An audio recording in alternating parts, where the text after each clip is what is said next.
Hello guys, myself Himanshu Srivastava from Harsh public school. और आज मैं आपके लिए लेके आया हूँ हिस्ट्री चैप्टर फर्स्ट, यूरोप में राष्ट्रवाद का उदय की नोट्स। सो चलिए शुरू करते हैं। सबसे पहली हेडिंग है आपकी, राष्ट्रवाद क्या है। तो राष्ट्रवाद अपने राष्ट्र के प्रति प्रेम की भावना को राष्ट्रवाद कहते हैं। फिर इसके बाद आता है आपका महत्वपूर्ण क्वेश्चन, राष्ट्र क्या है। अर्नेस्ट रेनर के अनुसार समान भाषा, नस्ल, धर्म से बने क्षेत्र को राष्ट्र कहते हैं।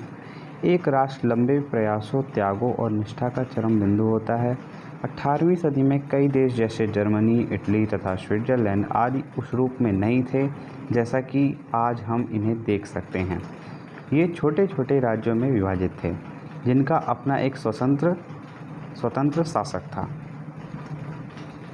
फिर उसके बाद आता है 1804 की नेपोलियन संहिता।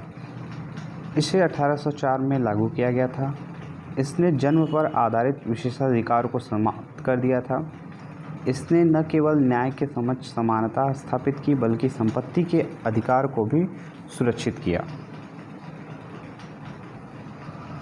वियना कांग्रेस 1815 में ब्रिटेन, प्रशा, रूस और ऑस्ट्रिया जैसी यूरोपीय शक्तियों जिन्होंने मिलकर नेपोलियन को हराया था के प्रतिनिधि यूरोप के लिए एक समझौता तैयार करने के लिए वियना में इकट्ठा हुए, जिसकी अध्यक्षता ऑस्ट्रिया के चांसलर ड्यूक मैटरनिख ने की। Then the next question is, Napoleon कौन था। नेपोलियन 15 अगस्त 1769 एक महान सम्राट था जिसने अपने व्यक्तित्व एवं कार्यों से पूरे यूरोप के इतिहास को प्रभावित किया। अपनी योग्यता के बल पर 24 वर्ष की आयु में ही सेनापति बन गया। उसने कई युद्धों में फ्रांसीसी सेना को जीत दिलाई और अपार लोकप्रियता हासिल कर ली। फिर उसने पीछे मुड़कर नहीं देखा और फ्रांस का शासक बन गया। अगली हेडिंग है आपकी, उदारवाद यानी लिबरलिज्म। शब्द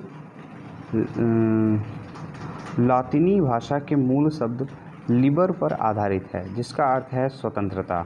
नए मध्यम वर्ग के लिए उदारवाद का अभिप्राय था व्यक्ति के लिए आज़ादी व कानून के समक्ष समानता।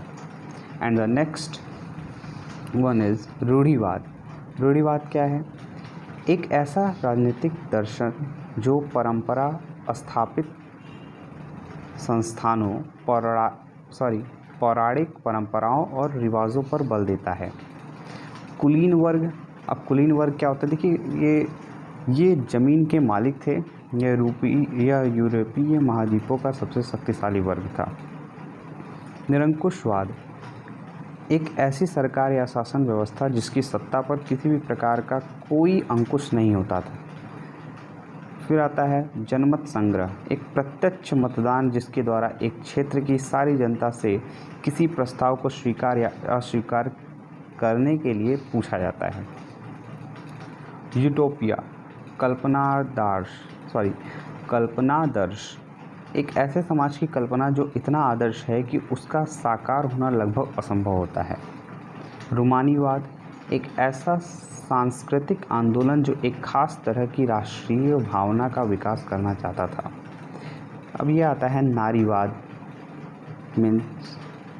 चलिए इसमें क्या है, पुरुष को सामाजिक, आर्थिक एवं राजनीतिक समानता की सोच के आधार पर महिलाओं के अधिकारों और हितों का बोध नारीवाद है। जुंकर्स प्रशा की एक सामाजिक श्रेणी का नाम जिसमें बड़े बड़े जमींदार शामिल थे। यूरोप में राष्ट्रवाद।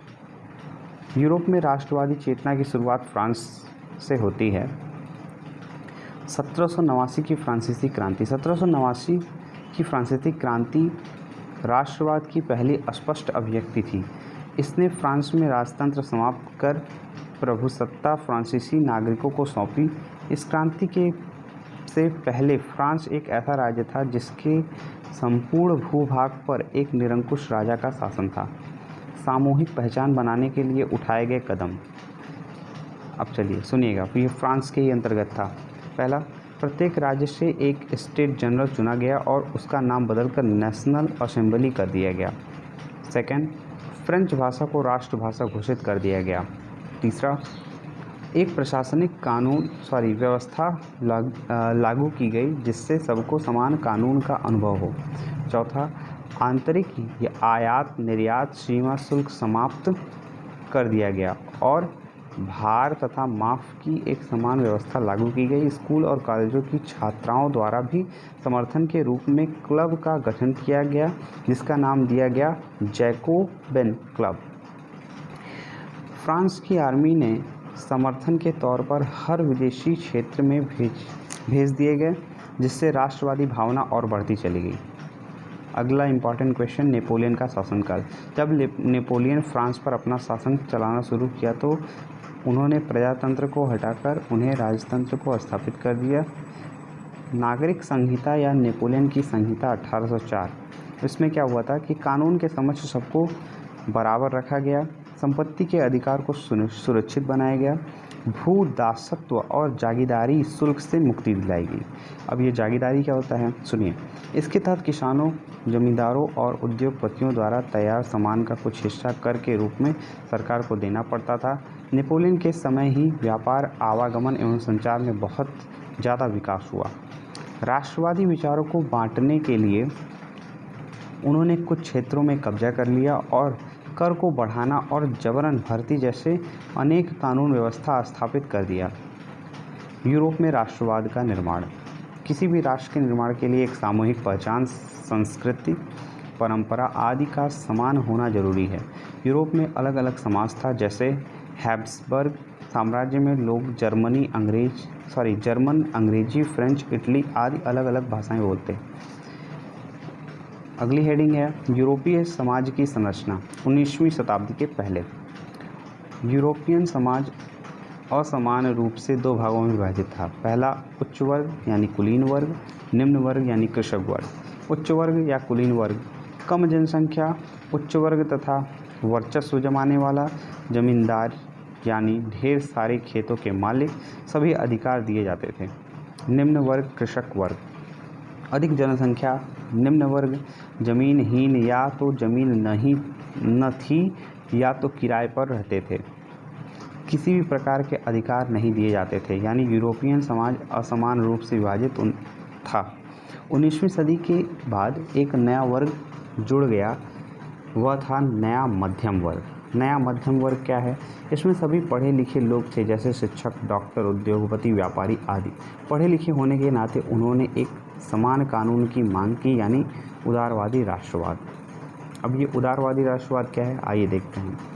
व्यक्तिगत स्वतंत्रता, कानून के समक्ष सब एक समान, सरकार का पक्षधर, बाजार की स्वतंत्रता। इस उदारवादी राष्ट्रवाद के चलते राष्ट्रवाद का विचार सब जगह फैलने लगा। इसी वजह से 1789 में फ्रांस की क्रांति हुई।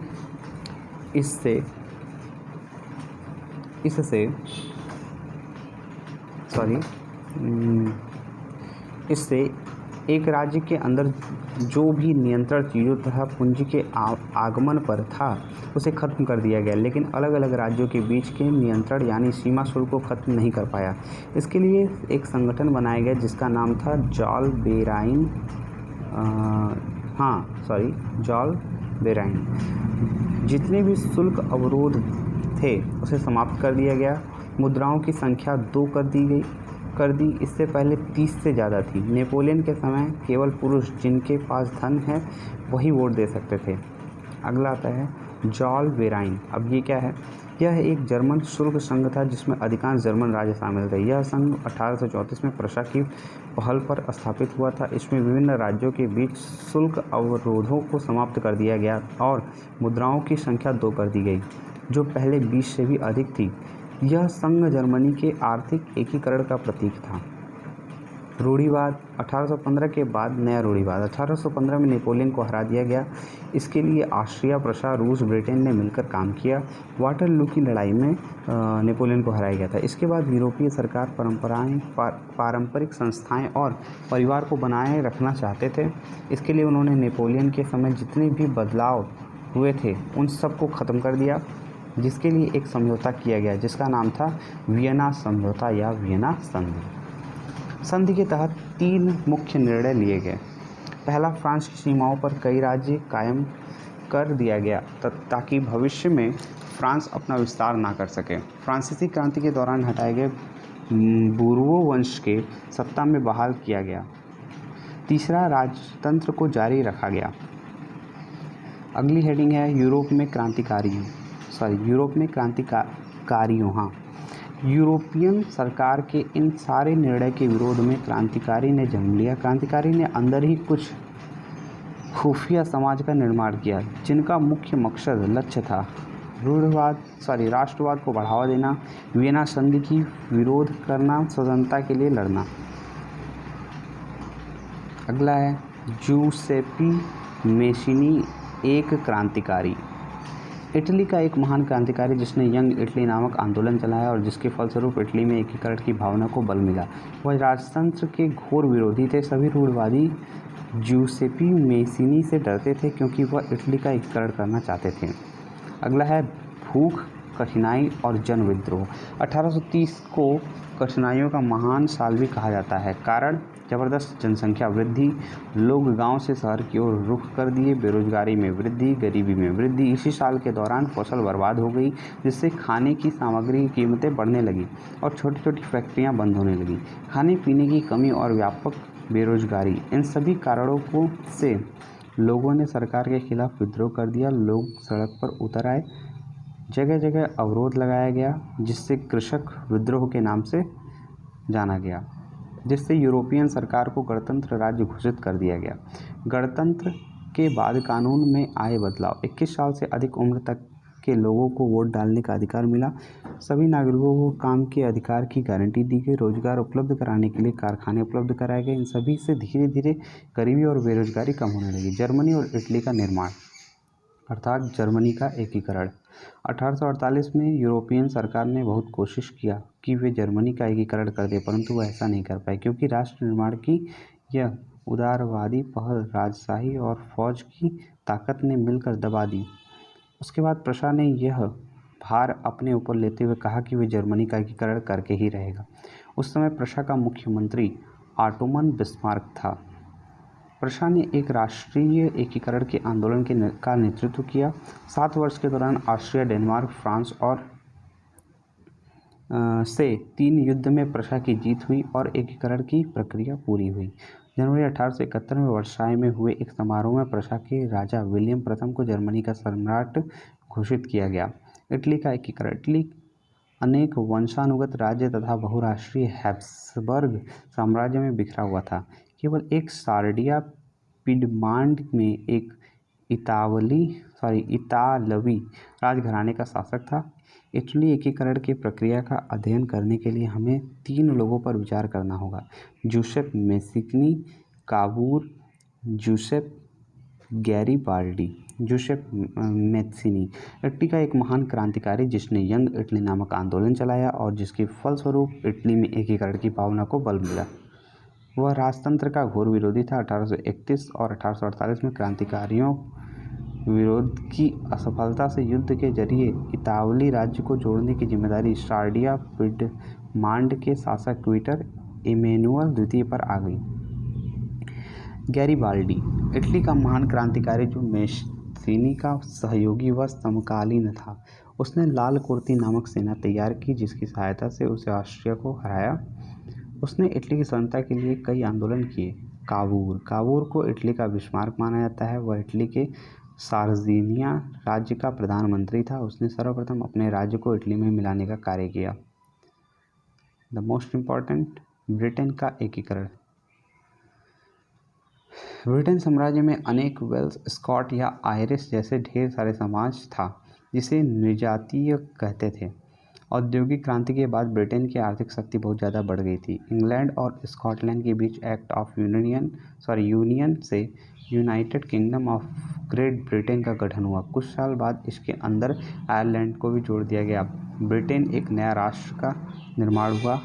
England, Scotland, Ireland, United kingdom, ये तीनों मिलके यूनाइटेड किंगडम बने। England, Scotland, Ireland. राष्ट्र के निर्माण के बाद राष्ट्रगान लिखा गया। अंग्रेजी को मुख्य भाषा बनाया गया। ब्रिटेन का राष्ट्रीय ध्वज भी बनाया गया।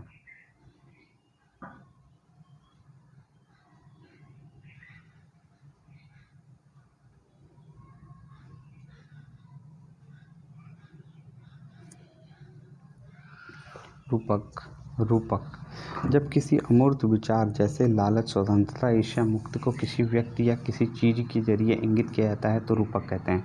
18वीं और 19वीं शताब्दी में रूपक का प्रयोग राष्ट्रवादी भावनाओं के विकास और मजबूत बनाने में किया जाता था। राष्ट्रवाद और साम्राज्यवाद 19वीं सदी तक जो राष्ट्रवाद की भावना थी अब वह साम्राज्यवाद में बदलने लगी। साम्राज्यवाद जब कोई देश अपने देश की शक्ति को बढ़ाता है आर्मी और अन्य साधन का प्रयोग करके, उसे साम्राज्यवाद कहते हैं।